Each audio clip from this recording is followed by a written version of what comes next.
Hey everybody, Joe Joseph here for thedailysheeple.com, and this is your news shot. Activist Post has 5 glaring inconsistencies in the Vegas shooting that needs to be addressed. And then I've got one more of my own that I want to throw in there.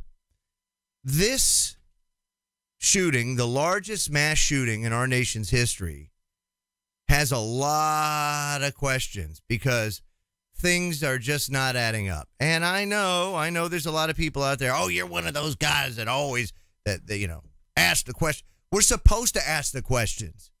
That's what the press is actually supposed to do, to press for information. Now, in this case, this reminds me a lot of instances in the past where police and media are quick to try and frame a narrative in order to advance agendas. But I think this instance is a little more complicated.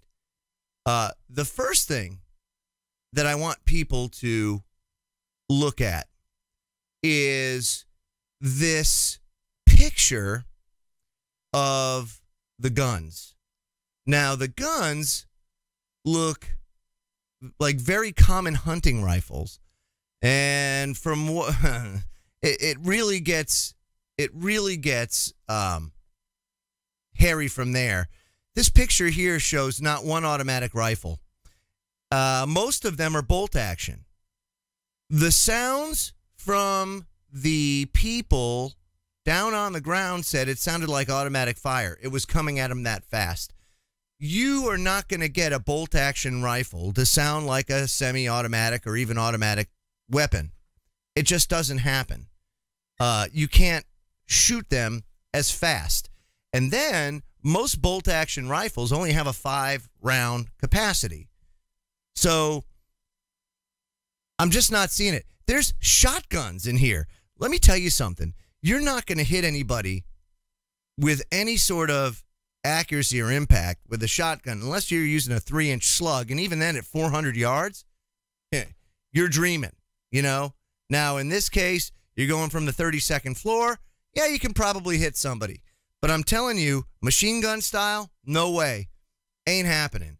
Now, with a semi-automatic weapon, there's something called a cheater spring that you can install on your trigger that you can sometimes find the sweet spot on a semi-automatic to actually turn it into an automatic, but without turning it into an automatic.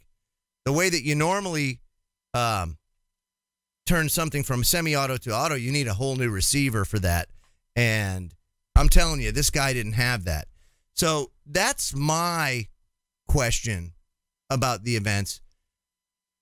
Matt Agarist says this: throughout history, there have been well-documented and factual occurrences of governments carrying staged events to manipulate the public into passing a law, accepting a war, or any other means of implementing control. These acts have been admitted to by the state and are 100% real. They happen so often that they have their own term, false flag. Now, there's a fine line to walk, however, between questioning everything and automatically assuming everything is a government conspiracy or false flag. Those who immediately claim every violent tragedy or event is a false flag often do more damage to the fight for truth than those who blindly accept everything their government tells them is the truth. And every time an event happens, it's important to keep an open mind, look for inconsistencies, try to find contradictions or impossibilities made to look possible, and always avoid jumping to conclusions.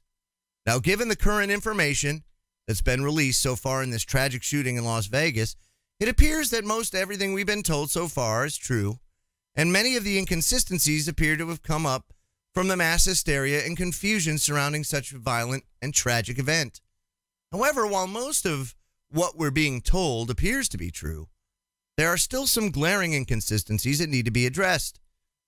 And here are 5 that Matt Agarist came out and highlighted that basically need to be answered. The first thing is he notes that Stephen Paddock didn't fit the bill for a mass murderer. Says this is perhaps the most glaring of all inconsistencies, as most of the recent psychopaths, mass murderers in recent history, made moves prior to killing that were consistent with being a psychopathic killer. Paddock didn't. And most odd was the fact that Paddock was rich. He was an accountant, lived in a $500,000 home in a retirement community, and had absolutely no criminal record. Paddock's brother, Eric Paddock, was equally stunned to hear about his brother and what he'd done.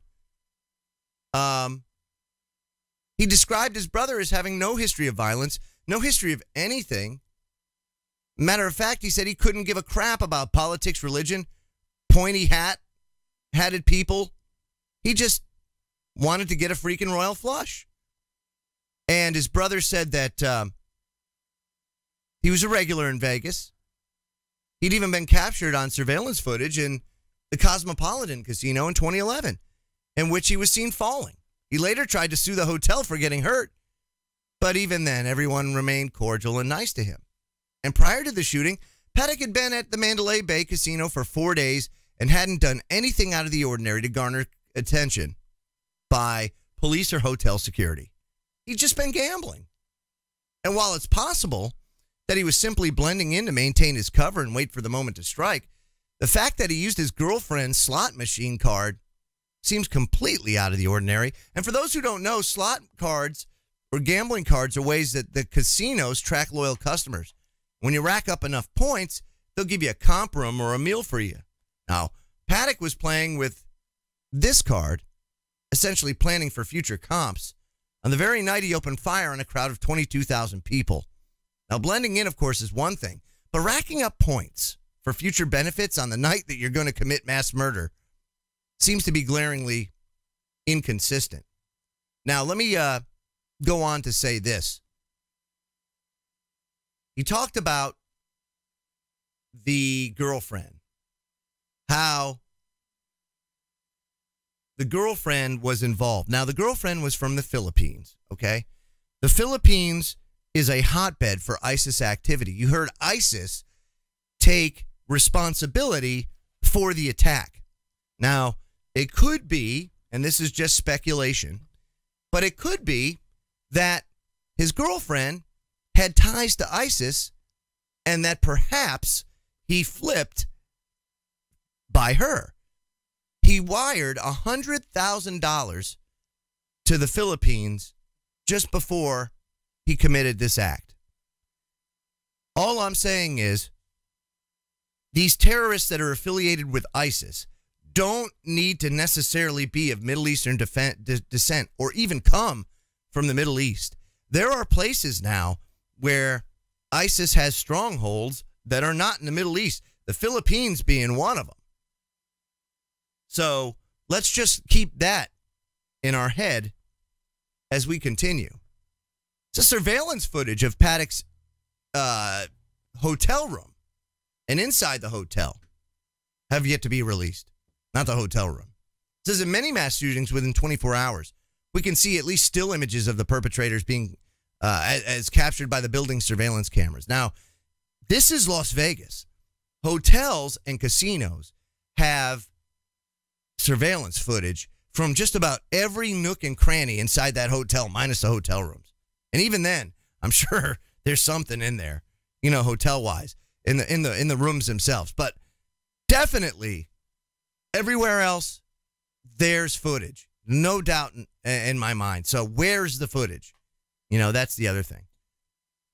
Also, neither room service, house cleaning, surveillance footage, nor security saw him bringing in hundreds of pounds of guns and ammo into the room. Now, original reports noted that Paddock had somewhere around 10 firearms in a hotel room after it was breached by SWAT. However, authorities showcased 23 weapons. Again, police noted that only one of these weapons was a handgun, meaning that 22 of them were long-form shotguns and rifles. So, just the logistics alone of carrying them up is one thing. But where's all the ammo? You know, if he used it all, that's one thing. But again, look at the guns, as I showed the picture earlier. These guns are not guns that are capable of rapid fire type of shooting. A lot of them are bolt action. Okay? Some are shotgun.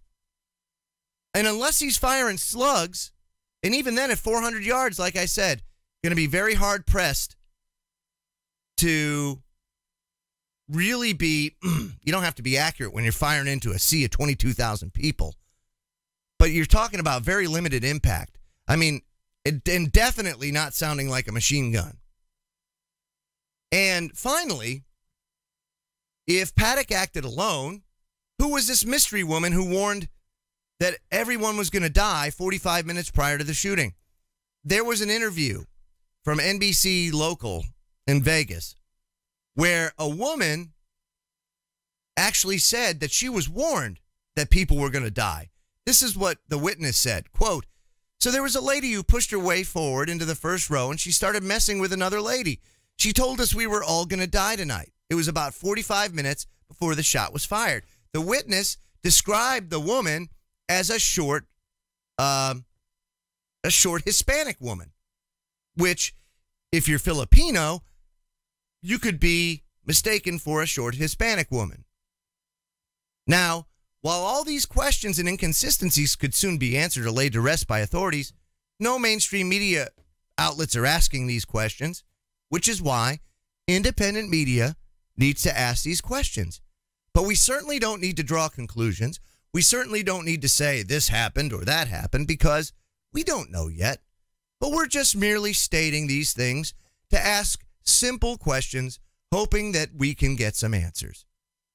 Because something as serious as a shooting like this, and also something to where people can't even go to a concert without fearing for their safety. When all of this police state, all of this surveillance, all of this terrorist funding is in place, right? Just goes to show you where there's a will, there's a way. No matter how much security, no matter how much robbing people of their rights there is, it doesn't matter. You're not going to be able to prevent everything from happening because people will find a way to make it happen regardless. And if you're looking over here, they'll plan something over there. It's always going to happen. So there's no real good or justifiable reason, same as with prohibition, to rob people of their rights in the name of peace and safety. It doesn't work. What works is being truthful to the people, giving them the information so that they can prepare to provide security for themselves. And in the future, the people can prevent the mass shootings from happening, can prevent terrorist attacks from taking place, simply because they're vigilant and informed. And then you couple that with, and this right shall not be infringed, the right to bear arms. And guess what? Now you've got all the security you need to take out and marginalize any terrorist, even ones from 32nd floor buildings. Because as soon as somebody hears that and sees where it's coming from, they're on it. And you don't have to wait for the police. And that's just shootings that have happened in the past where citizens have stepped in. So let's see how this unfolds, folks, because there's much more information, I'm sure, that's going to come out. But we need to hold our law enforcement accountable, and we have to hold the government accountable to make sure that we get the truth. I'm Joe Joseph. This was thedailysheeple.com's News Shot. Feel free to comment below and visit our website at thedailysheeple.com. Have a great day, everybody.